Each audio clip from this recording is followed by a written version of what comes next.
જી, ગઈકાલે સંતરામ સ્કૂલ નડિયાદના જે શાળાઓના વોટ્સએપ ગ્રુપ છે, વિવિધ વોટ્સએપ ગ્રુપો છે, એ વોટ્સએપ ગ્રુપો સાયબર ક્રાઇમ દ્વારા, સાયબર એક્ટિવિટી દ્વારા એને હેક કરવામાં આવ્યા છે.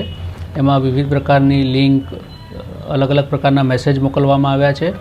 વાલીનો સંપર્ક કરવામાં આવ્યો છે. ફોન કોલ કરી એમને અલગ અલગ પ્રકારની જે વાતો છે એનાથી એમને વિશ્વાસમાં લઈ એમની પાસેથી ઓટીપી મેળવી અને એમના બેંક ખાતામાંથી રૂપિયા ટ્રાન્સફર કરવા સુધીની પ્રવૃત્તિ થયાનું જાણવા મળ્યું છે.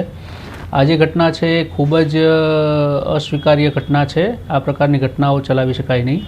આપના માધ્યમથી ખેડા જિલ્લાના તમામ શાળા સંચાલકો, તમામ શાળાના આચાર્યશ્રીઓ, તમામ શિક્ષક ભાઈઓ બહેનો, વિદ્યાર્થી મિત્રો તેમજ તમામ વાલીઓને આ અંગે હું અપીલ કરું છું કે આપ સલામત રહો. આ પ્રકારના કોઈપણ મેસેજ આવે તો તરત રિસ્પોન્ડ કરવાના બદલે શાળાનો સંપર્ક કરો. શાળાના અધિકૃત વ્યક્તિ, શાળાના આચાર્યશ્રી, ટ્રસ્ટીશ્રીઓ, શિક્ષકશ્રીઓના મોબાઈલ નંબર, ફોન નંબર આપની પાસે છે જ, હોવા જ જોઈએ. ના હોય તો મેળવી લો. આ પ્રકારનો મેસેજને રિસ્પોન્ડ કરવાના બદલે શાળાનો સીધો સંપર્ક કરવાની જરૂરિયાત રહે છે આ સંજોગોની અંદર. બીજું કે વોટ્સએપ ગ્રુપમાં ઘણી વખત અજાણી લિંક આવતી હોય છે. આપણા દ્વારા ગૂગલ ફોર્મ મોકલવામાં આવે, કોઈપણ પ્રકારની ડેટા કલેક્શન મોકલવામાં આવે.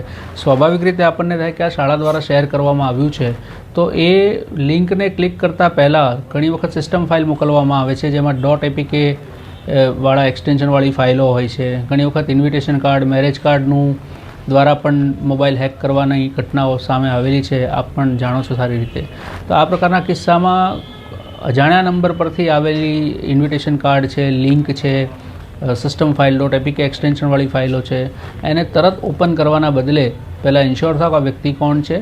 અને માની લો કોઈ ઘટનાની અંદર આપને કોલ આવે છે કે ભાઈ આપનો બાળક છે, એના માટે અમે આ પ્રકારનું અરેન્જમેન્ટ કર્યું છે, આયોજન કર્યું છે, તમે આ લિંક દ્વારા ડેટા ભરી દો, અથવા તો તમારા મોબાઈલ પર ઓટીપી આવશે તો એ ઓટીપી અમને શેર કરો તો તમારું બાળક સો એન્ડ સો એક્ટિવિટીમાં પાર્ટિસિપેટ થઈ શકશે. અથવા તો આપને એ પણ જાણ કરવામાં આવે કે તમે જો અમને ઓટીપીને એવું નહીં આપો તો બાળક શાળામાં નહીં બેસી શકે, શાળામાં બહાર ઊભો રહેશે. આ પ્રકારની પ્રવૃત્તિઓ ક્યારેય સારી સંસ્થાઓ દ્વારા, શૈક્ષણિક સંસ્થાઓ દ્વારા કરવામાં આવતી નથી. માટે પેનિક થયા વગર આપ શાળાનો સીધો સંપર્ક કરો અને જરૂરિયાતના સમયે આપણને કોઈપણ એવી પ્રવૃત્તિ ધ્યાનમાં આવતી હોય સાયબર ક્રાઇમની રિલેટેડ, તો આપ એની જે છે પોલીસ વિભાગના સાથ સહકાર આપી અને આ પ્રકારની પ્રવૃત્તિઓ અટકાવી એ આપણી સૌની ફરજ છે.